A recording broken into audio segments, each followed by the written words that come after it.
अस्सलाम वालेकुम मेरे अजीज़ों, आपका अपना मेज़बान असम जलाल। आप मेरे यूट्यूब चैनल देख रहे हैं तो मेरे अजीज़ों मेरे इस चैनल को सब्सक्राइब करना मत भूलिए।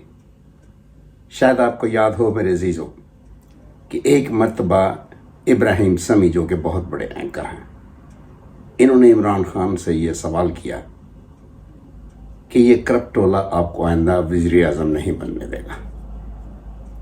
तो इमरान खान ने मुस्कुरा कर जवाब दिया कि मुझे आइंदा वज़ीर आज़म बनने की कोई ख्वाहिश नहीं है। वज़ीर आज़म बनना मेरे लिए कोई माने नहीं रखता, क्योंकि मैंने अपने हिस्से का काम कर दिया हुआ है।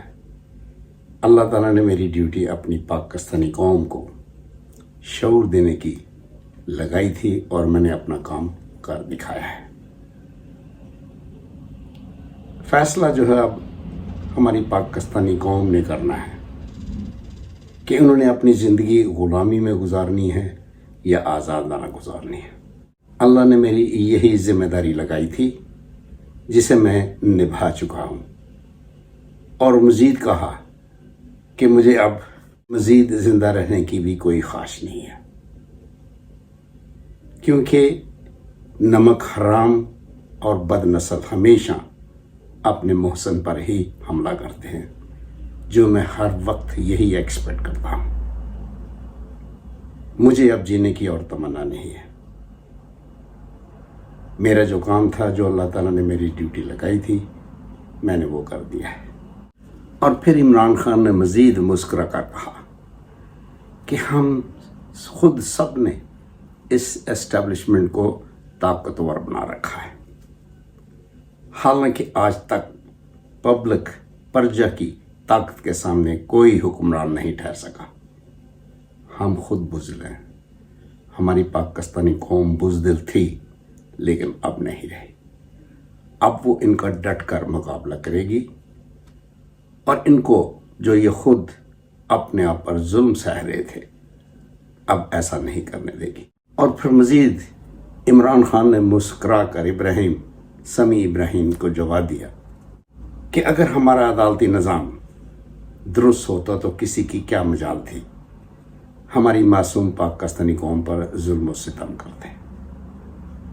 आपको याद होगा, अगर आपने तारीख पढ़ी होगी मेरे पाकिस्तानियों, कि चंगेज़ खान ने मासूम 4 करोड़ अवाम की जान ली थी। जब वो अपने आखिरी सांस ले रहा था तो उसने अपने रूहानी उस्ताद से यह दरियाफ्त करने की कोशिश की कि क्या अल्लाह ताला की ज़ात मुझे इन 4 करोड़ मासूम लोगों की जान लेने के हवाले से माफ़ी मिल सकती है। तो जानते हो उस रूहानी उस्ताद ने मुस्कुरा कर चंगेज़ खान को क्या कहा था? अल्लाह ताला की ज़ात तो आपको कभी माफ़ नहीं करेगी। सिर्फ वाहद एक ही रास्ता बचा है, लाहौर जा और हाई कोर्ट से अपील कर दे, तेन माफ़ कर देंगे। ये है हमारा अदालती निज़ाम मेरे पाकिस्तानियों। जब तक हम इस निज़ाम के सामने खड़े नहीं होंगे, इनको कानून के तहत अपने इंसाफ करने पर मजबूर नहीं करेंगे, ये करप्ट टोला इसी तरह हमारी मासूम पाकिस्तानी कौम पर जुल्म सितम करता रहेगा। मकसद इसके ज़िम्मेदार हम खुद हैं मेरे अजीज़ों।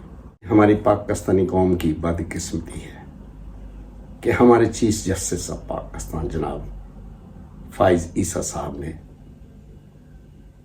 इंसाफ ना करने का हल्फ उठा रखा है, जो हर वक्त आइन की किताब अपने साथ लिए फिरता है और नाइंसाफ़ी का उसके अंदर नामो निशान नहीं है, क्योंकि वो भी इस शरीफ करप्ट टोले का एक साथी है। आप सब अच्छी तरह जानते होंगे कि गद्दारी आपको हमेशा खून में मिलती है। इसी फाइज ईसा के बाप मोहम्मद काजी ईसा ने हज़रत कायद आज़म को भी धोखा देने की कोशिश की थी, और उसने कोशिश की तमाम सरदार मिलकर बलूचिस्तान को पाकिस्तान का हिस्सा न बनने दिया जाए। लेकिन कायद आज़म बहुत दूरदेर इंसान था, उसने इसको मौका ही नहीं दिया और बलूचिस्तान पाकिस्तान का हिस्सा बना। ये उस गद्दार का बेटा है मेरे पाकिस्तानी बहनों और भाइयों, اس سے آپ انصاف کبھی ایکسپیکٹ کر ہی نہیں سکتے اور نہ ہی یہ دے گا۔ پرجا کی طاقت کے سامنے آج تک کوئی ظالم حکمران نہیں ٹھہر سکا۔ مقصد کہ ہماری پاکستانی قوم خود ایک بزدل قوم ہے، لیکن شاید اب یہ چینج ہو جائے، کیونکہ ہمارے لیڈر عمران خان نے اپنی پاکستانی قوم کو بہت شعور دے دیا ہے۔ یہ کرپٹول اب یہ کہتا پھر رہا ہے کہ عمران خان نے باہر سے پیسہ لا کر ملک کو تباہ و برباد کر دیا ہے، کہ شریف برادران اور زرداری نے اپنی جانوں پر کھیل کر پیسہ باہر بھیجا اور ملک کو تباہی سے بچا لیا۔ بغیر غدار ٹولے کا یہی ذہن ہے اور ان کی سوچ صرف اور صرف پیسے تک ہی رہتی، اس سے باہر نہیں نکلتے۔ یہ اس قدر گریڈی لالچی لوگ ہیں میرے پاکستانی۔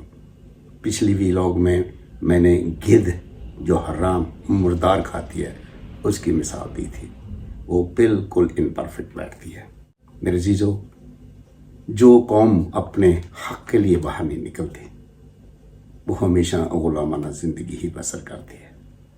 آپ تاریخیں پڑھ لیں، قرآن میں بھی یہی لکھا گیا ہے کہ جب تک آپ اپنے حق کے لیے باہر نہیں نکلو گے آپ کو آزادی کی زندگی کبھی نصیب نہیں ہوگی۔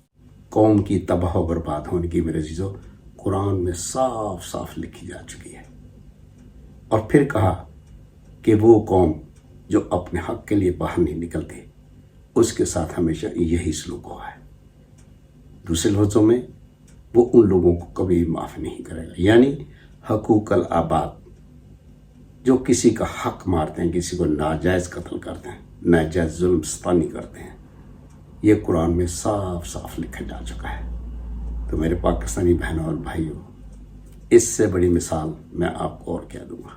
اس لیے آپ کو اپنے حق کے لیے باہر نکلنا ہوگا اور اپنے لیڈر جو کہ اللہ تعالیٰ کی طرف سے ایک مسیحا بھیجا گیا ہے، آپ کو یہ بھی یاد ہوگا کہ جس قوم پر اسی طرح ظلم ڈھائے جاتے ہیں تو اللہ تعالیٰ کی ذات پھر کوئی نہ کوئی مسیحا بھیجتا ہے۔ یہ ہمارا عمران خان اللہ تعالیٰ کی طرف سے ایک مسیحا ہے۔ اگر آپ نے اس مسیح کو کھو دیا میرے عزیزو تو پھر ساری عمر آپ کو پچھتانا ہوگا۔ آؤ ہم سب مل کر یہ دعا کریں کہ جس نے موسیٰ کو پانی سے، ابراہیم کو آگ سے اور حضرت یونس کو مچھلی کے پیٹ سے نکالا تھا،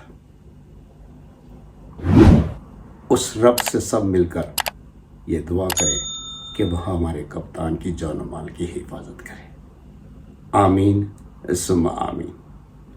تو میرے عزیزو، میں آپ سب کی اجازت سے، آپ کی دعاؤں سے آپ سے اجازت چاہوں گا۔